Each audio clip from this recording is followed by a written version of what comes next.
차 한 잔 마시고 시작할게요.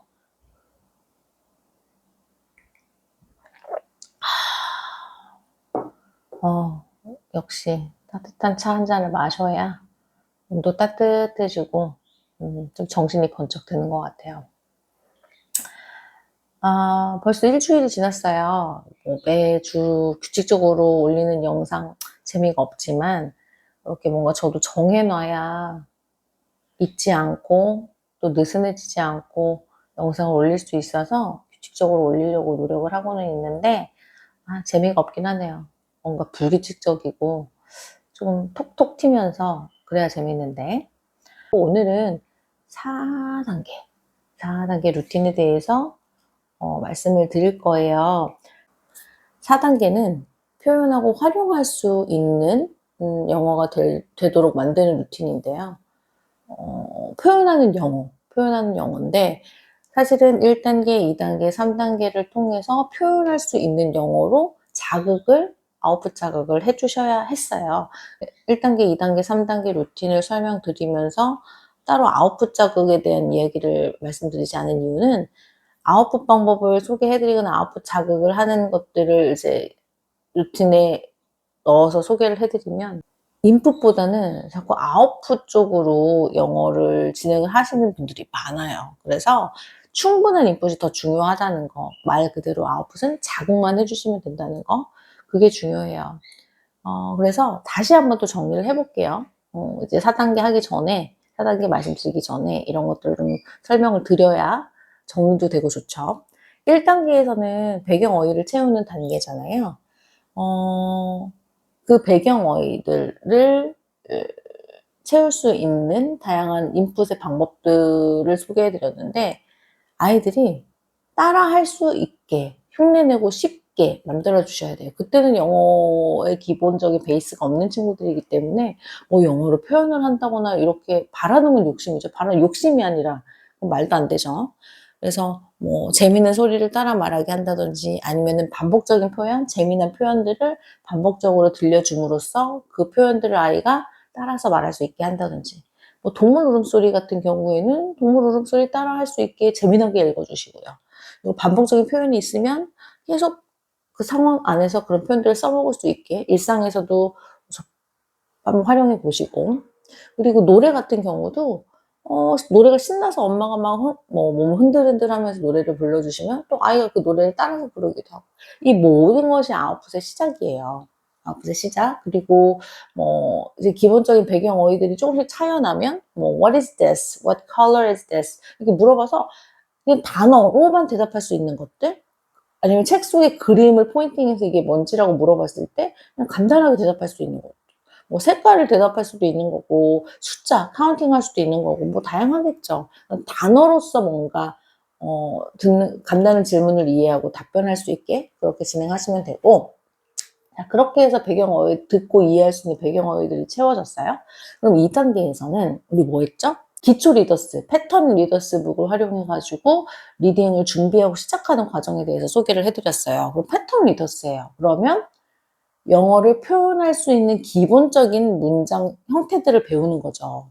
그럼 그 패턴을 활용해서 아이가 1단계에서 익혔던 다양한 배경 어휘들을 활용해서 새로운 문장을 계속 만들어 볼 수 있도록, 패턴을 활용해서 계속 만들어 볼 수 있도록, 그거 자체가 말하기에 한 자극 방법이겠죠. 말하고 쓰는 방법. 그 패턴에 내가 아는 단어 넣어서 새롭게 만들어내고, 그거에 대해서 엄마가 칭찬도 많이 해주고, 그럼 또 만들어내고, 그런 것들이 필요하고요. 그리고 그런 간단한 패턴 문장이 나올 수 있는 질문들을 간단하게 던져보시는 것도 좋고, 그렇게 해서 단어가 아닌 문장으로 뭔가를 표현할 수 있는 기본적인 틀을 만들어준 거예요, 2단계에서는. 그럼 3단계에서는 뭐냐? 단계별 리딩을 해서 이해의 수준을 높여가는 게 3단계였죠. 2단계에서는 익숙해진, 그리고 내 것이 된 문장들을 활용해서 자꾸 설명해보고 표현해볼 수 있는 시간을 만들어주는 게 좋아요. 말하기 교재나 쓰기 교재를 활용해서가 아니라, 예를 들면 과일에 대해서 설명해보자. 그러면은 네가 머릿속으로 과일을 생각하고 있으면 그 과일에 대해서 한번 설명해줘봐. 그렇게 하면 아이가 색깔 단어, 모양 단어, 맛에 관련된 단어 이런 것들을 활용해서 또 2단계에서 익혔던 문장들을 패턴 문장들을 활용해서 자꾸 설명을 하려고 할 거예요. 물론 처음부터 완벽한 설명을 하기는 어렵죠. 하지만 그런 설명을 하나 둘씩 해보면서 그런 것들이 점점 더 정확해질 거예요. 표현들이. 이렇게 자꾸 뭔가를 소개해보는 거. 처음에는 구체적으로 뭔가 설명할 수 있는 사물을 보고 관찰을 하고 관찰한 것들을 토대로 설명하는 거로 시작을 해서 3단계에서도 초기, 중기, 후기 이런 식으로 나눴잖아요. 후기로 갈수록 이제는 아이의 생각이 담길 수 있는 질문들을 던져주시는 게 좋아요. 그래서 네가 가장 좋아하는 장난감은 뭐야? 그럼 장난감 소개해보는 거. 그렇게 해서 자꾸 뭔가를 던져주시는 게 좋아요. 한번 써보자. 그래서 뭔가 본인이 듣고 읽을 수 있는 단어들을 자꾸 표현할 수 있도록 그렇게 자극을 해주시는 거예요. 그렇게 하면서 이제 4단계가 왔죠. 이제 어느 정도 읽는다는 건 문제가 되지 않아. 잘 읽을 수 있고 표현도 잘하고 영어라는 것 자체가 편해졌어요. 그러면 4단계에서는 또 어떻게 표현할 수 있는 영어로 만드느냐. 마찬가지로 이제 본인의 생각을 더 얹어서 표현할 수 있게 해줘야 되는 글쓰기의 주제들을 던져주는 게 좋겠죠. 그래서 주제 일기 쓰기. 아까처럼 easy topic for kids라고 검색하시면 우리나라에 전쟁이 났으면 어떡할래? 라든지 주제별 리스트를 검색하실 수 있으니까 그 안에서 그런 토픽, 아이가 좀 관심 있어 할 만한 토픽을 던져주셔도 좋고, 그리고 신문 기사 읽고 그 신문 기사에 대한 나의 의견들, 그런 것들 정리해줘도 좋고, 또는 이야기 만드는 것도 참 좋죠. 아이가 좋아하는 책의 캐릭터나 상황을 활용해서 나만의 번외편을 또 만들어 보는 거, 그것도 참 좋은 활동이고요. 저 같은 경우는 좀 많이 했던 거는 한글 그림책, 아이들 어렸을 때 읽었던 그림책을 영어로 한번 번역해 보는 거예요. 쉽고 재미난 우리나라 그림책, 우리나라 작가가 쓴 그림책을 바꿔보는 거예요. 영어로 번역해 보는 거. 직독직해의 느낌으로 번역하기보다는 상황을 이해를 하고 그거를 내 식으로 자꾸 고쳐보는 거, 이런 활동도 참 좋았던 것 같아요. 그리고 토론하는 것도 굉장히 좋고요. 4단계에서는 표현하고 그리고 활용하는 영어라고 했잖아요. 활용을 하려면 소통이 메인이 되겠죠. 그래서 좀 소통할 수 있는 그런 창구를 조금 마련해 주셔서 아이가 그 안에서 영어를 자꾸 써볼 수 있게, 나의 영어뿐만 아니라 다른 사람의 영어의 표현을 들어볼 수 있게, 그런 그룹 수업이라든지 이런 주제를 가지고 컨텐츠가 있는 그룹 수업을 통해서 나도 말할 수 있지만 상대방의 이야기를 듣고 그 안에서 또 배우는 것들이 많을 수 있도록 그런 기회를 조금 많이 마련해 주셨으면 좋겠다, 이렇게 생각을 해요. 자, 이제 이렇게 해서 어찌됐건 영어 표현을 자유롭게 할 수 있는 아이를 만들어 놨어요. 책 읽는 것도 편하고. 그럼 이제 여기서부터 가장 중요한 거는 계속 똑같이 책 레벨을 늘려가고, 그리고 계속 영어를 말하게 하고 쓰게 하고 하는 걸 이어가시는 것만 진행하시는 것보다는 이제 이 영어를 통해서 우리 아이가 좋아하는 것 찾아내고 좋아하는 것을 좀 더 깊게 파고들 수 있게 하는데 이 영어를 자꾸 활용하시는 게 좋아요. 예를 들면 우리 아이가 요리하는 걸 좋아해요. 그러면 요리의 레시피들을 영어로 같이 검색을 해요. 같이 검색을 해서 찾아보다 보니까 다양한 재료들이 있고, 그리고 검색을 하다 보니까 요리 블로거에 관심이 생겼고, 블로거에 이런 것들을 보니까 이 사람이 꼭 내 멘토 같아. 그럼 그 사람의 블로거에 들어가서 그 사람에 대해서 알아보고 뭔가를 검색하고 정보를 수집해서 내 것이 되게 만드는 경험을 같이 해주셔야 돼요. 계속. 처음부터 아이가 그런 것들을 난 이제 준비가 되었으니까 검색을 해서 내 꿈을 찾아야지, 이렇게 하는 아이들은 단 한 명도 없거든요. 계속 엄마가 함께 너 뭘 좋아해? 요즘 뭐에 관심이 많아? 뭐에 관심이 많구나. 그러면 이거 한번 재미난 것이 있나? 아니면 우리가 좀 더 알아볼 것이 있나? 한번 검색해 볼까? 뭘로 검색하는 게 좋을까? 그렇게 해서 아이한테 검색어가 생기면 그걸 영어로도 검색해서 유튜브에서 또 영어로도 검색해보고, 그러면서 자꾸 본인의 꿈, 본인의 좋아하는 것이 구체화될 수 있도록 꿈을 의사, 판사, 뭐 선생님, 어떤 구체적인 직업으로 아이가 정하는 걸 원치 않으셨으면 좋겠어요. 요즘 세상은 그런 직업은 사실 지금 뭐 100세 시대라고 하잖아요. 평생 직업이란 없거든요.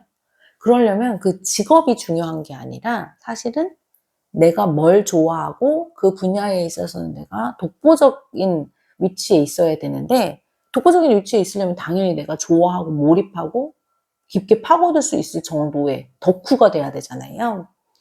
그러려면 이제 아이에게 꿈이 뭐야, 뭐가 되고 싶어 라고 묻기보다는 계속해서 뭐가 재밌어? 너가 요즘 뭐에 흥미를 가지고 있어? 이런 것들을 계속 물어봐야 돼요. 그렇게 좋아하는 것들이 생기면 그게 아이들의 일이 될 수 있거든요. 일, 하는 일, 직업이 아니라. 요즘에는 내가 좋아하는 것들에 깊게 파고들어서 덕후가 되면 그것을 자기 컨텐츠화해서 먹고 살 수 있는 시대가 됐어요. 이 엄마표 영어라는 게 저도 시작을 할 때는 영어를 우리 아이들이 잘했으면 좋겠다라는 그냥 하나의 목표로만 시작을 했는데, 막상 아이와 함께 엄마표 영어를 하면서 아이를 관찰하고 아이를 관찰하게 되니까 아이가 뭘 좋아하는 걸 알게 됐고, 아, 뭐에 관심이 있구나를 알게 됐고, 그럼 관심이 있으니까 그거를 조금 더 영어나 이런 베이스를 활용해가지고 좀 더 깊게 파고들 수 있게 환경을 제공해 줬고, 그렇게 하다 보니까 아이가 좋아하는 것도 스스로 찾게 되고, 찾으면서 또 관심이 있으니까 아이 스스로 뭔가를 자꾸 영어를 활용해서 검색을 하고 방법을 자꾸 찾아내고, 이런 것들이 계속 되다 보니까 뭔가 본인이 하고 싶어 하는 일이 생겨요. 직업이 아니라. 그럼 그걸 하다 보면 아이도 알아요. 나도 어른이 되면 독립을 해야 되고 경제적인 활동을 해야 되는데, 이 좋아하는 일과 연계를 해서 어떻게 돈을 벌 수 있을까? 이거 다 생각을 해요. 예를 들면 저희 둘째 아이의 경우에는 이제 EDM을 하고 싶다고 했어요. 유튜브나 뭐 영상을 보다가 어떤 거에 매료가 돼가지고 EDM을 하고 싶대. 그래서 EDM을 열심히 하고 싶다고 해서 하라고 했어요. 그랬더니 혼자 막 유튜브로 검색하고 배워가면서 EDM에 대해서 알아가고 작곡도 엄청 많이 했거든요. 근데 이걸 가지고 해보다 보니까 자기가 막 천부적인 재능을 지닌 건 아니거든요. 음악계는 아시겠지만 굉장히 희박하죠, 성공 확률이. 그걸 가지고 또 돈을 번다는 건 더 희박하고. 그러니까 아이가 생각을 했겠죠. 아, 그럼 나는 이렇게 천부적인 재능은 없지만 이렇게 작곡하고 EDM 음악, 이런 거 연출, 이런 게 너무 재밌는 거야. 그럼 이제 그걸 가지고 내가 어떻게 경제적인 활동을 할 수 있을까? 그러다가 또 생각해낸 것이 뮤직 비즈니스를 나와서 이런 뭐 연출이나 아니면은 이런 매니지먼트를 조금 해볼 수 있는 걸 해보자라고 또 생각을 해서 거기에 또 관심이 생기니까 그 관심을 또 그 뮤직 비즈니스로 선택을 하기까지 아이가 되게 많은 거를 검색을 했겠죠. 과연 이 분야에서는 내가 할 수 있는 일이 뭘까 하면서 검색을 막 했겠죠. 그래서 결정된 게 뮤직 비즈니스를 전공을 해서 나는 이쪽으로 가야 되겠다. 그럼 이걸 전공해서 내가 할 수 있는 분야들은 뭔가? 뭐 소니 뮤직이라든지 워너그룹이라든지 아니면은 뭐 유니버셜, 뭐 이런 세계적으로 큰 음반사가 있으니까 난 그럼 여기에서 뭔가의 하나의 역할을 맡아야 되겠구나. 검색을 계속 하겠죠. 그럼 그 안에서 내가 할 수 있는 데는 뭘까? 그럼 구체적으로 목표들이 생기고 그 목표를 향해서 자꾸 내가 한 발짝, 두 발짝, 세 발짝 가깝게 다가가기 위해서 어떤 노력을 해야 되는지 계속 찾게 돼요. 엄마가 해주는 건 한번 해봐. 할 수 있어. 아이가 찾는 데에 좀 어려움을 느낀다. 그럼 같이 찾아보자. 엄마도 도와줄게. 그런 열린 마음과 아이를 믿어주는 마음, 그런 마음인 것 같아요. 다른 게 공부가 아니에요, 여러분. 수학 문제집을 선행을 하고 영어 단어 몇 개 외우고가 중요한 공부가 아니에요. 지금은 스스로 뭔가 원하는 게 생기면 그거를 얻기 위해서 내가 어떻게 접근하느냐, 이 모든 과정이 공부거든요. 정말 중요한 공부. 학교에서도 가르쳐 줄 수 없는 정말 귀한 공부. 막상 사회에 나갔을 때 가장 필요한 공부. 이 모든 것이 아이한테는 공부예요. 그럼 이런 공부는 어떻게 되냐? 스스로 원해서 찾으면서 깊이가 있는 배움이 일어나는 거잖아요. 이 배움이 얼마나 즐거운지를 알아요. 근데 사실 배운다는 거, 학습한다는 거, 공부한다는 거 결코 쉬운 일이 아니거든요. 그런 것들을 자기가 좋아하는 것들을 향해서 배움이 이루어지는 거이기 때문에 가끔 너무 재미있기도 하지만 너무 힘들기도 하고, 하지만 어떤 결과가 나왔을 때 그 성취감은 이루 말할 수 없을 것 같고요. 그 크기는. 그럼 또 이 배움이라는 게 얼마나 즐겁고 행복한 일인지를 깨달았기 때문에 또 더 깊게 파고들고 알고자 하는 아이로 바뀌는 거죠. 그렇게 키우셔야 돼요, 아이는. 정말. 이제는 빨리 진도를 빼고 100점을 맞고 1등급 맞고보다 더 중요한 게 아이의 이런 태도, 문제 해결력 이런 것들인 것 같아요. 오늘 얘기하다 보니까 좀 두서없는 얘기가 많이 진행이 됐죠. 다 기억하지 않으셔도 돼요. 그냥 충분히 하루하루 아이와 함께 이런 시간들을 채워나가시고 매일매일 아이를 관찰하고 아이와 함께 방법을 찾아 나가고 책 읽기나 이런 것들이 그리고 혹은 아이가 스스로 읽어나가는 시간, 듣는 시간들이 그냥 일상이 돼서 영어라는 언어가 자연스럽게 아이에게 스밀 수 있게 그 스미는 과정 안에서 우리 아이와 함께 좋아하는 것들을 좀 찾아 나가고 그런 것 모든 과정들을 즐기셨으면 좋겠어요. 그러면 4단계 루틴 이렇게 마무리하도록 하겠습니다. 다들 오늘 하루도 행복한 하루 되세요.